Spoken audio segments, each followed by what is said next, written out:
प्यारे विद्यार्थियों, एक बार फिर से मैं बीएस यादव आपका हार्दिक स्वागत करता हूं हमारे इस सरस्वती ग्रुप के यूट्यूब प्लेटफॉर्म पर। बच्चों, हम पढ़ने पढ़ाने की बात कर रहे थे फिजिक्स, और उसमें हमारा 4th चैप्टर बड़ी तल्लीनता के साथ हम बढ़ा रहे हैं। उसकी हमारी 3 क्लासेज हो चुकी हैं पहले से ही। ये हमारी 4th क्लास है, इसलिए सभी विद्यार्थियों से मेरा अनुरोध है कि जो भी पहले की 3 क्लासें अभी तक अटेंड नहीं कर पाया है वो पहले इस क्लास को देखने से पहले वापस जाए और उन 3 क्लासेज का आनंद लेकर के फिर इस क्लास में आए।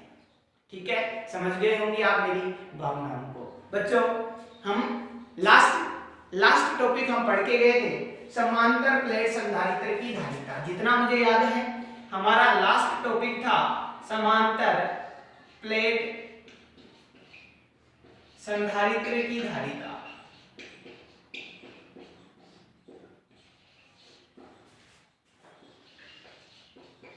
और बच्चों, हमने कुछ ऐसी बातें की थी कि कोई समांतर प्लेट संधारित्र था, उसके बीच में निर्वात या वायु थी और उस पे Q आवेश था उनकी प्लेटों पे, एक पे +Q और एक पे -Q, और दोनों के बीच में विभवांतर मैंने माना था V, बीच की दूरी थी कितनी D।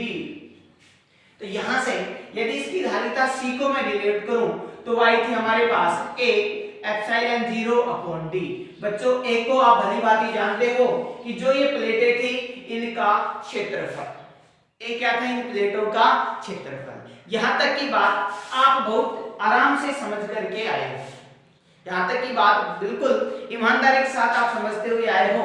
आज हम बात करेंगे कि किसी समांतर प्लेट संधारित्र की मैं धारिता निकालूं।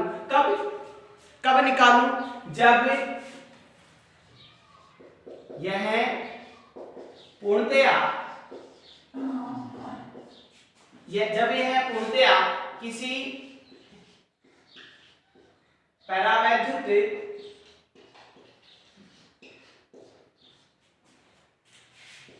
पदार्थ से भरा हो। दिख तो रहा है ना, ये जब पूर्णतया किसी परावैद्युत पदार्थ से भरा हो। अच्छा, साइड में कोई बात नहीं, इतना तो आप समझदार हो। ये लो, मैं थोड़ा सा एडजस्ट कर देता हूँ। ठीक है, अब ठीक है। हाँ, या फिर मैं ये भी कह सकता हूँ कि समांतर प्लेट संधारित्र की प्लेटों के मध्य कोई भी परावैद्युत पदार्थ भरा हुआ हो पूर्णतया पूरी तरह से, तो धारिता पे क्या प्रभाव पड़ेगा, तो धारिता कैसे निकालेंगे। आओ बच्चों, तुम्हें सुनाऊं? क्या सुनाऊं? कुछ नहीं, सीख लो। आओ बात करते हैं कि हमारे पास एक समांतर प्लेट संधारित्र है, कुछ इस तरह से, किस तरह से, इस तरह से। उनके प्लेटों का क्षेत्रफल मैंने माना वही 1, क्योंकि आदत खराब है हमारी, तो मैंने क्षेत्रफल माना कितना 1। मैं कहूं इनके बीच की दूरी मैंने मानी कितनी D, और इसमें मैं कोई माध्यम भर दूं, पूरे तरीके से मैं माध्यम भर दूं जिसकी विद्युतशीलता, जी हां, विद्युतशीलता है एप्सिलॉन, और परावैद्युतांक है एप्सिलॉन r। और यदि मैं अब इसकी प्लेटों को +Q आवेश से आवेशित करूं तो इस पर आ जाएगा -Q। ठीक है बच्चों, यदि मैं विभवांतर देखूं दोनों के बीच में तो विभवांतर कितना मानता हूं V। ये बातें नोट्स में लिखी हुई हैं, हम मान भी सकते हैं। माना एक समांतर प्लेट संधारित्र जिसकी प्रत्येक प्लेट का क्षेत्रफल है A, कि दोनों प्लेटों के बीच की दूरी कितनी है D, प्रत्येक प्लेट पर आवेश परिमाण में कितना है Q, और दोनों प्लेटों को कितने विभवांतर पे रखा गया है, V विभवांतर पे, तथा दोनों प्लेटों के मध्य एप्सिलॉन विद्युतशीलता या एप्सिलॉन r परावैद्युतांक वाला परावैद्युत पदार्थ भरा हुआ है। कोई प्रॉब्लम है क्या? अब देखो वही बात कि हम यहाँ से पहले तो इनके बीच में विद्युत क्षेत्र होगा, और विद्युत क्षेत्र होगा +Q और -Q के कारण से, +Q के कारण से बाहर की ओर, -Q के कारण से अंदर की ओर, यानी एक इधर और एक इधर, और दोनों की वैल्यू आती हम जानते हैं σ/2 एप्सिलॉन 0, σ/2 एप्सिलॉन 0। फिर से मैं डिटेल में समझा रहा हूँ ताकि पिछले वाला रिपीट हो जाए। नहीं चाहते तो हम उसी को कंटिन्यू आगे कर सकते हैं, मैं बता दूंगा अभी। E बराबर हो गया σ/2 एप्सिलॉन 0। बच्चों क्या मैं एप्सिलॉन 0 लूंगा या एप्सिलॉन लूंगा? तो आपके दिमाग में एक ही बात आ रही होगी, सर एप्सिलॉन 0 तो पहले ले रहे थे क्योंकि यहाँ क्या था, निर्वात, अभी क्या है, माध्यम। तो माध्यम के लिए क्या लेंगे, epsilon plus sigma upon 2 epsilon. तो बच्चों ये हो गया सिग्मा अपॉन एप्सिलॉन।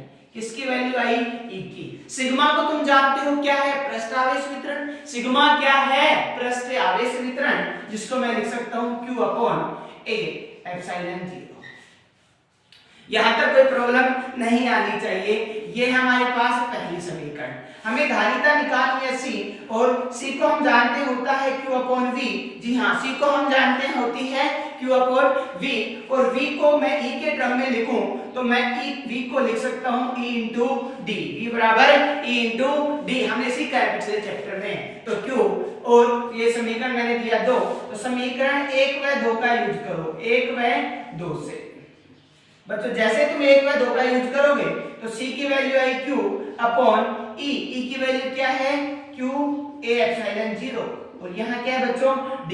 बच्चों एक सुंदर सा जवाब तुम्हारे पास में आया कि दोनों Q से Q क्या हो गए, कैंसिल, और ये आया हमारे पास एप्सिलॉन 0 नहीं, सॉरी एप्सिलॉन, गलती हो रही है ना, एप्सिलॉन था तो एप्सिलॉन ही आएगा, ठीक है। तो यहाँ से आएगा A epsilon upon D, A epsilon upon D। यहाँ तक की बात सेम है समांतर प्लेट संधारित्र की धारिता के जैसी। वहां था एप्सिलॉन 0 और अब क्या आ गया, केवल एप्सिलॉन आ गया। वहां था एप्सिलॉन 0, अब आ गया केवल एप्सिलॉन। बात यहाँ तक की समझ में आ जानी चाहिए। मैंने थोड़ी फास्टली इसलिए बताई क्योंकि मैं इससे पहले भी बता चुका हूँ इससे पहले भी मैं इसको आपके सामने एक्सप्लेन कर चुका हूँ। अब आगे बढ़ते हैं हम बिल्कुल धीमे धीमे हल्के हल्के कदमों से। बच्चों आपके सामने तीसरा रिलेशन जो आया C, ये आया माध्यम की उपस्थिति में, और माध्यम की उपस्थिति में हमारे पास आई धारिता A एप्सिलॉन अपॉन D। धारिता कितनी आई, A एप्सिलॉन अपॉन D। बच्चों हम जानते हैं कि we know that, हम जानते हैं कि एप्सिलॉन और एप्सिलॉन 0 में क्या संबंध होता है, तो एप्सिलॉन बराबर होता है एप्सिलॉन 0 एप्सिलॉन r। ऊपर वाले समीकरण में जब मैं रखता हूं तो C माध्यम बराबर आता है बच्चों A epsilon 0 epsilon r upon D।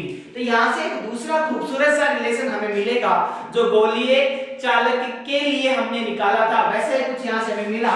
ये A एप्सिलॉन 0 अपॉन D भी धारिता थी संधारित्र की, समांतर प्लेट संधारित्र की, जब इसके बीच में कोई भी पदार्थ भरा हुआ नहीं था, या फिर इसके बीच में वायु की उपस्थिति थी। जी हाँ, वायु की उपस्थिति थी। तो मैं इसको लिख सकता हूं निर्वात इंटू एप्सिलॉन r। इधर क्या लिखा, C माध्यम। ठीक है बच्चों यदि मैं हिंदी वर्ड इतना ना लिख करके कुछ बातों को लिखना चाहूं तो मैं लिख सकता हूं C medium equals to C0। C0 का मतलब कुछ भी उपस्थित नहीं है, अर्थात निर्वात एप्सिलॉन r। यहीं से फिर से हम एप्सिलॉन r की एक डेफिनेशन क्रिएट कर सकते हैं, C मीडियम अपॉन C0, यानी कि किसी समांतर प्लेट संधारित्र की माध्यम की उपस्थिति में धारिता व निर्वात की उपस्थिति में धारिता का अनुपात गहरा वैद्युतांक कहलाता है। ठीक है बच्चों, तो ये बातें बहुत सुहानी हैं। आप इन्हें एक बार ध्यान से समझें, देखें, सोचें। बिल्कुल आसान सा है ना टॉपिक, बिल्कुल आसान है बच्चों, आप टेंशन ना लें बिल्कुल भी। मेरे साथ होते हुए आपको टेंशन है, यहाँ तक की बातें बिल्कुल आराम से समझें। चलो अब हम नेक्स्ट टॉपिक पर बढ़ते हैं।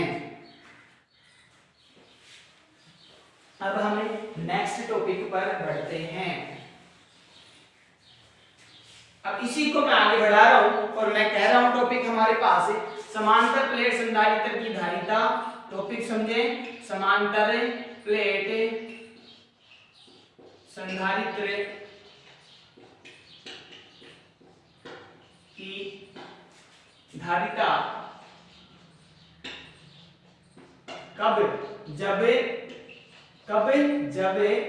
पैरावैद्युत पदार्थ पहले तो पूरी तरह भरा था, अब पूरी तरह भरा नहीं होगा, यानी कि अंशतः भरा हो। अंशतः भरा हो। यानी कि कोई भी समांतर प्लेट संधारित्र, ध्यान से समझना, बिल्कुल आसान सा टॉपिक है। यदि ये टॉपिक समझ में आ गया तो अगले धीरे धीरे एक से एक कड़ी जुड़ती जा रही है, पिछला भी क्लियर हो जाएगा, अगला भी क्लियर हो जाएगा। ध्यान से समझो, समांतर प्लेट संधारित्र की धारिता जो पैरावैद्युत पदार्थ अंशतः भरा हो, तो मैं पहले तो समांतर प्लेट संधारित्र मानूंगा। मानने के लिए वहां पर विद्युत सॉरी उसका प्लेट का क्षेत्रफल कितना माना मैंने a, बीच में दूरी कितनी मानी मैंने d, इसमें कहीं ना कहीं अंशतः कोई पैरावैद्युत पदार्थ होगा, तो मैंने कुछ मोटाई तक मैंने पैरावैद्युत पदार्थ माना और इसकी मोटाई मैंने मानी कितनी t, कितनी मोटाई तक t। तो बच्चों यहाँ पर एक पैरावैद्युत पदार्थ था और इसका पैरावैद्युत पदार्थ की विद्युतशीलता थी एप्सिलॉन और पैरावैद्युतांक था एप्सिलॉन। ठीक है, यहाँ पर विद्युतशीलता कितनी होती है एप्सिलॉन 0 एप्सिलॉन 0। ठीक है, अब ये बताओ ये एप्सिलॉन 0 है, ये तो कितनी दूरी में बची?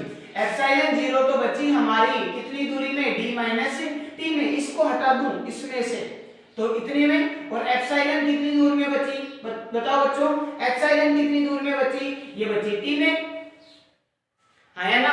एप्सिलॉन कितनी दूर में बची? t में। ठीक है, इसका एक दूसरा तरीका भी मैं समझाऊंगा, जब हम कहीं ना कहीं संधारित्रों के संयोजन को पढ़ेंगे। किसको पढ़ेंगे? संधारित्रों के संयोजन को। तो वहां से अभी तक हमने पढ़ा नहीं है, उस लेवल पे जब हम जाएंगे तो एक बार दूसरे तरीके से इसको मैं समझाने की कोशिश करूंगा। एक बार समझे आप? यहां तक की हम बात करें तो अब हमारे पास हमें निकालनी है धारिता C होती है Q/V।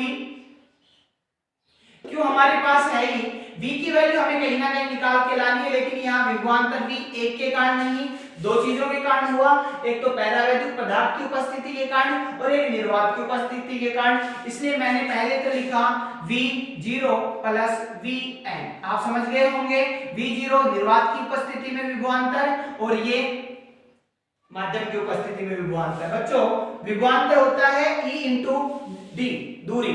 E क्या है? विद्युत क्षेत्र। तो निर्वात में विद्युत क्षेत्र कितना दर्शाएंगे हमें? E0। निर्वात में विद्युत क्षेत्र कितना? E0।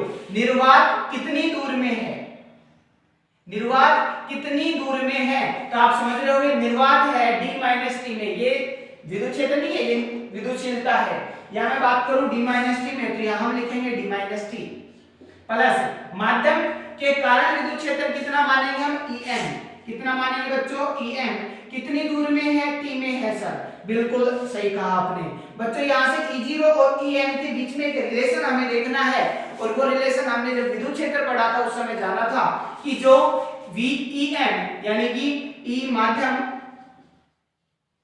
व E निर्वात के बीच में कोई ना कोई रिलेशन होता है, और उस रिलेशन को हमने दर्शाया था कि ये से मैं दर्शाऊं EM से और इसे E0 से, इसे EM से और E0 से। अभी हमने इसी चैप्टर के पहले भाग में सीखा था, पहली क्लास में सीखा था कि जब पैरावैद्युत पदार्थ भरा जाता है तो पैरावैद्युत पदार्थ बाह्य विद्युत क्षेत्र की उपस्थिति में एक अपोजिट विद्युत क्षेत्र क्रिएट करता है, एक अपोजिट विद्युत क्षेत्र क्रिएट करता है। यानी कि यदि यहाँ पर विद्युत क्षेत्र इस तरह से है तो ये पैरावैद्युत पदार्थ विद्युत क्षेत्र बनाता है इस तरह से। ठीक है, तो यहाँ पर विद्युत क्षेत्र हुआ ज्यादा, यहाँ पर विद्युत क्षेत्र देखो अपोजिट अंदर की तरफ है, तो अंदर पैरावैद्युत पदार्थ की उपस्थिति में विद्युत क्षेत्र हुआ कम। तो ये एक तरीका होता है चीजों को रिलेट करके याद रखने का, यानी कि पैरावैद्युत पदार्थ के उपस्थिति के कारण विद्युत क्षेत्र होगा कम और जब निर्वात होता है तो विद्युत क्षेत्र होगी ज्यादा। तो यहाँ से हम रिलेशन निकाल सकते हैं कि E निर्वात में ज्यादा होता है कितने गुना? एप्सिलॉन r गुना किससे? E माध्यम से। E0 माध्यम को हमने दर्शाया m से, तो बच्चों यहाँ से Em की वैल्यू आ गई E0 अपॉन एप्सिलॉन r। इस बात को आप ध्यान से समझ लेना, बुक्स में डायरेक्ट दे रखी है, मैंने आपको ये चीज डायरेक्टली नहीं बता करके समझाते हुए एक्सप्लेन की है कि Em की वैल्यू आएगी E0 अपॉन एप्सिलॉन r। क्या है बच्चों? E0 upon epsilon r। तो यहाँ से E0 ऐसे कैसे? d माइनस t या E0 upon epsilon r t। बच्चों दोनों से E0 बाहर आ रहा है, तो E0 मैंने बाहर लिया, यहाँ से बचा d minus t plus t upon epsilon r। यहाँ तक की बात समझ में आ गई होगी। अब जरा समझें E0 क्या है। E0 को हम लिख सकते हैं बच्चों सिग्मा अपॉन एप्सिलॉन 0। क्या लिख सकते हैं? Sigma upon epsilon 0। और सिग्मा को हम लिख सकते हैं Q अपॉन A। तो ये हो गया Q अपॉन A एप्सिलॉन 0। क्या हो गया बच्चों? Q upon A epsilon 0। तो मैं इसको लिख सकता हूं Q upon A epsilon 0 D minus T plus T upon epsilon R। यहां तक की भावनाओं को आप समझे पहले। V बराबर हो गया, हमें निकालना है क्या? हमें निकालना है C और होता है Q अपॉन V। हमें निकालना है C होता है Q अपॉन V। क्या कहीं ना कहीं तुम Q अपॉन V की वैल्यू को निकाल के ला सकते हो क्या?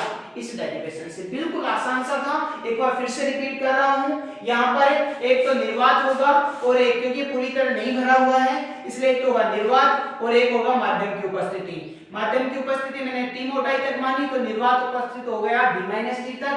तो यहाँ मैंने लिखा V बराबर V निर्वात प्लस V माध्यम।